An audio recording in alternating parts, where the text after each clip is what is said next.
አሜሪካው ፕሬዝዳንት ዶናልድ ጄ ትራምፕ በሁለት ሳምንት የሰላም ጥረት የሁለት ዓመቱን የእስራኤልና የሐማስን ጦርነት በማስቆማቸው በታላቅ ሐሴት ተውጠው ታይተው ነበር። ግብጽ በመዝናኛ ከተማዋ በሻርም አልሼክ ድል ያለ የሰላም ድግስ ደግሳ የበርካታ ሀገር መሪዎችም የታደሙበት ጉባኤ መጥራቷም ሆነ ለእርሳቸው ያደረገችላቸው ልዩ አቀባበል ፍጹም የተደሰቱበት መሆኑን በታላቅ ደስታ ተውጠው ሲናገሩ ዓለም ተመልክቷል በማለት ዘገባውን የጀመረው ሪፖርተር ጋዜጣ ሲቀጥልም ሰኞ ዕለት ከእስራኤል ጉዞ መልስ ሻርም አልሼክ የተገኙት ትራምፕ በቦታው የደረሱት ከ3 ሰዓታት በላይ ዘግይተው ነበር። ይህም ሆኖ ግን በግብጾች የተደረገላቸው እንክብካቤ አስደማሚ ነበር ብሎታል።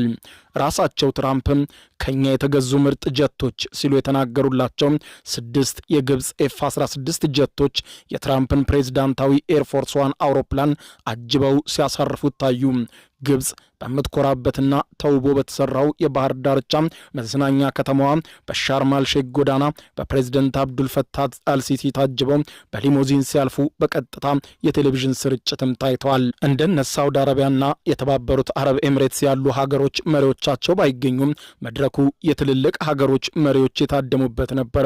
የአውሮፓ ህብረት፣ የተባበሩት መንግስታት ድርጅት ዋና ጸሐፊ ከኢንዶኔዥያ እስከ ቱርክ፣ ከጣሊያን እስከ ጀርመን፣ ከእንግሊዝ እስከ ፈረንሳይ፣ ከኢንዶኔዥያ እስከ ፓራጓይ፣ ከዮርዳኖስ እስከ ፊሊስጤም በአጠቃላይ ከ20 በላይ የሀገር መሪዎች የታደሙበት የሻርም አልሼክ የሰላም ድግስ የአሜሪካው ፕሬዝደንት ትራምፕ በፈለጉት መንገድ የተሄደ መሆኑን ከፕሬዝደንቱ መግለጫ መታዘብ ይቻላል ብሎታል። ሪፖርተር ጋዜጣ ወደ ትንታኔው ሲገባ ከወራት በፊት የኤርፎርስ ዋን በግብጽ ሰማይ ላይ ሲበር በሰፊው የተንጣለለውን የግብጽን በረሃ አየሁት።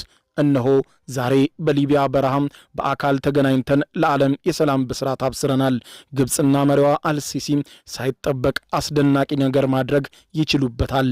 እነሆ ዛሬ ለእኔ ታላቁን የናይል የክብር ሽልማት ኦርደር ኦፍ ደ ናይል አጎናጽፈውኛል። ከነስሙ የናይል የክብር ሽልማት